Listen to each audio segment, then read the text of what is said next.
miles. Even the Bell 412 we have don't even have a range, Bell's range of 400 miles. Right? 4 fighter jets, they're like just over $200,000 a piece.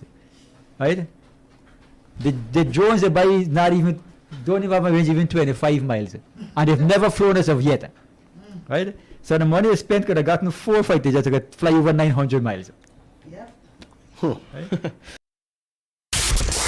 Kaieteur Radio. Covering Guyana from coast to coast. Demerara and Essequibo 99.1 FM. Berbice 99.5 FM. Kaieteur Radio.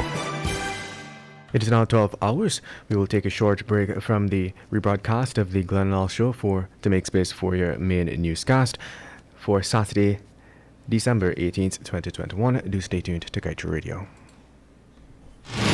This is the news on top of the hour. Live from our studio in Georgetown. Kaieteur Radio, 99.1 FM.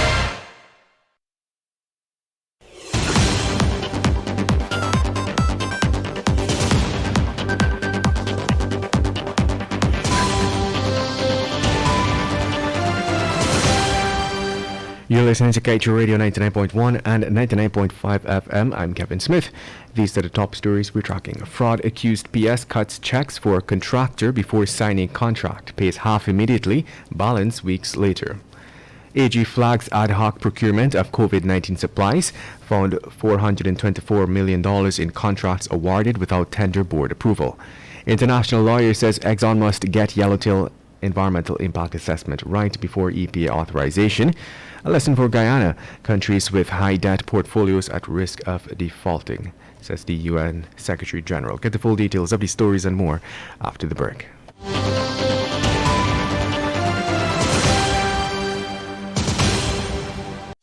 Save big for Christmas with Survival Supermarket's Early Bird Sale. From December the 22nd to the 24th, from 6 a.m. to 9 a.m., you, our customers, will receive a big 10% discount store-wide. Hop in and get shopping. It's Survival Supermarket Early Bird Sale. 10% discount just for you. On December the 22nd to the 24th, from 6 a.m. to 9 a.m. 3 hours of fun for 3 days at our Survival Supermarket Sharp Street branch. Shop Price Smart with Survival.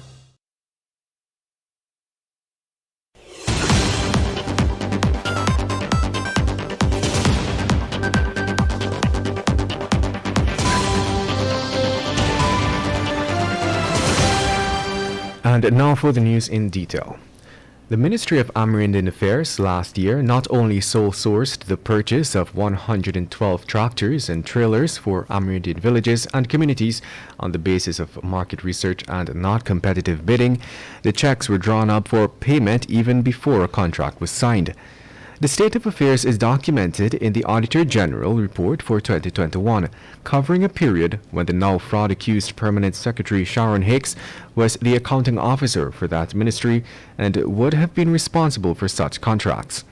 The Auditor General found that 6 transactions amounting to the contract sum of $446.8 million were processed on 30th and 31st of December 2020, while the checks were drawn on January 4th, 2021.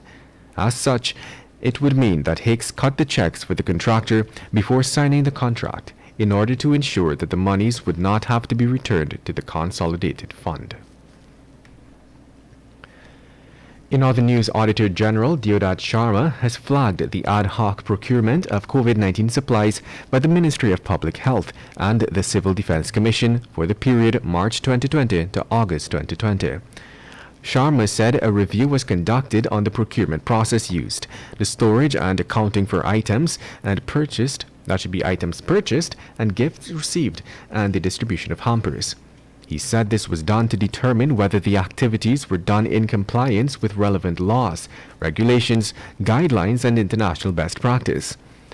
But following this audit, the AG noted that a total of 18 contracts valued at over $424 million were awarded before approval was received from NPTAB. He stressed that this is not in keeping with the nation's laws. Health Ministry officials explained that with the reports of the coronavirus, Guyana was put on notice to be in a state of readiness in the event that the coronavirus impacts Guyana in the near future. And moving on, international lawyer Melinda Janke has submitted to the EPA that ESSO, which will be undertaking the Yellowtail project in Guyana's waters, must first get its environmental impact assessment right before permits are granted.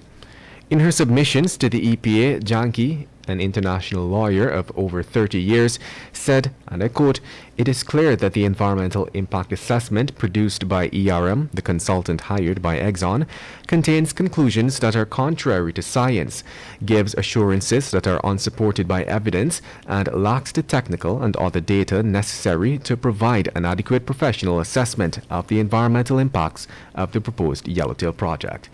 Janke did not only make submissions based on her opinion and personal knowledge, but also included independent reviews from international experts in the field. One such person who gave their reviews was Dr. Eric Cords. Dr. Cords' report states that sections of the assessment reviewed by him are missing critical information that is required to make an informed decision. And moving on. Economic growth across the world has stagnated, if not retrogressed in some parts of the world. This has led to escalating inflation rates globally, which has left many with high debt portfolios, such as Guyana, exposed to the risk of defaulting on repayments. This was the stark warning handed to world leaders on Thursday when UN Secretary General Antonio Guterres, who in his final address for the year, observed that at the end of a difficult year, while advanced economies were able to mobilize nearly 28% of their gross domestic product into economic recovery, for middle-income countries, that number fell to 6.5%. And even worse, it plummeted to 1.8% for the least developed countries, a tiny percentage of a very small amount. Successive administrations in Guyana, when confronted with concerns about the level of the country's debt, have pointed to the sustainability of its repayments. The country's debts, however, have in the recent past been coming under intense scrutiny, with as much as a third of this year's budget being financed through loans. You're listening to Kaieteur Radio 99.1 and 99.5 FM. We will return after the break.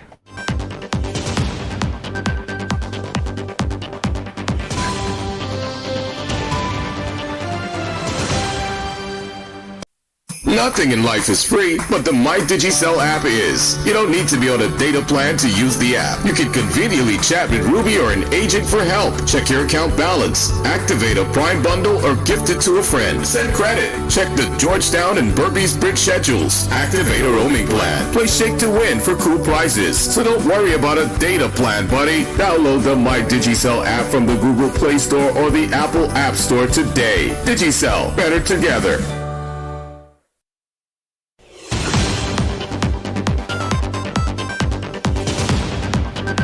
Welcome back. Let us continue with the news. The Ministry of Local Government and Regional Development on Thursday approached the National Assembly to seek over $500 million more towards the payment of security charges. But when a member of the opposition questioned the amount, he was told by the subject Minister Nigel Dharamlal that he is out of order. The question was raised by opposition member and Deputy Speaker of the National Assembly, Mr. Lennox Schumann, was in relation to why the government is requesting those exorbitant sums from the contingency fund to pay for security if the crime rate is down, as was reported by the Minister of Home Affairs. Schumann was not too pleased with the minister's response and in fact noted that he was shocked at Dharamlal's failure to defend himself. And moving on. 2 GDF members, along with a businessman, were on Thursday released on $300,000 bail each after they were charged for stealing some $745 million worth of fuel from Guy Oil. The defendants are 34-year-old Delon Wilson, 35-year-old Terry Milling, former GDF ranks, along with businessman 48-year-old Gangadeo Surdat. It is alleged that between January 1st, 2015 and January 30th, 2020, at the Guy Oil Terminal, Providence, East Bank, Demerara, they conspired together with persons unknown and stole $745.5 million worth of fuel, the same being the property of the GDF. The men are expected to reappear in court on January 27, 2022, for the continuation of the matter. In other news, Minister of Home Affairs Robeson Ben announced yesterday that the government will be constructing a modern 11-story police station complex at Brickdam, Georgetown. This facility will be replacing the Brickdam Police Station, which was completely destroyed by fire on October 2nd last. The minister said that following the fire, he and stakeholders, along with engineers, had discussed rebuilding the Brickdam Police Station. It should be recalled that on October 2nd, a devastating fire flattened the police station, along with 2 vehicles and a business place close by. During the announcement of the new building, no price of what it would cost was revealed. And now let's tell you, more than 2 months after she was allegedly caught red-handed collecting a bribe from a contractor, the permanent secretary of the Ministry of Amerindian Affairs, 42-year-old Sharon Hicks of Onderneming, West Bank Demerara, was yesterday charged for the offense. She denied the charge, which stated that she obtained for herself $200,000 as an inducement or reward for processing the payment requests for security services provided. The matter was adjourned to December 20th for statements. And shocking news, police are investigating a fiery 3-vehicle accident that occurred this morning around 4 hours 30 in Ross Village, West Coast, Berbice, which claimed the lives of 6 persons. The dead were identified as 29-year-old Joel Jacobs, 22-year-old Jamal Lynch, and 23-year-old Lyndon McFarlane, who were traveling in the same vehicle. Also killed in the accident were Jason Saul, Kiana Doe, and Gary Blair. As Blair was pinned in his vehicle and died on the spot, 3 other persons were flung onto the roadway. Reports also reveal that a man was found burnt almost beyond recognition in his car. In other news, 2 more persons who tested positive for COVID-19 have died. Guyana's COVID-19 death toll has moved to 1,028. The latest fatalities are that of an unvaccinated 49-year-old woman from Region 7 and a fully vaccinated 82-year-old from Region 6. 23 new cases were recorded, taking the total number of confirmed cases to 38,751. 13 patients are admitted into the ICU, 44 persons in institutional isolation, 630 in home isolation, and 3 in institutional quarantine. To date, a total of 37,036 persons have recovered from the virus. The CJIA project needs another $25 million for new offices. Thank God it is in Guyana dollars and not American greenbacks. This is how Guyana governments and contractors rip this country off and drain taxpayers.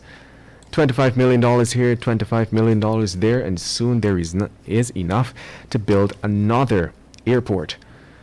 Who are the people we have for leaders around these projects? And with that, we've come to the end of today's News at Noon. I'm Kevin Smith. Thank you for listening. Want value for your advertising dollar? Then place your ads on Kaieteur Radio's Newscasts. Streamed live on 6 different mediums, reaching hundreds of thousands. Advertise today and watch your dollar grow. Call us on 225-8465 or 226-8210 today. Okay. We have a call on the line. You know, let the call hold for me one problem. second. That's fine. I want to touch, there's something I want to tell this nation. That we carried a story today in which the government is now giving the minister the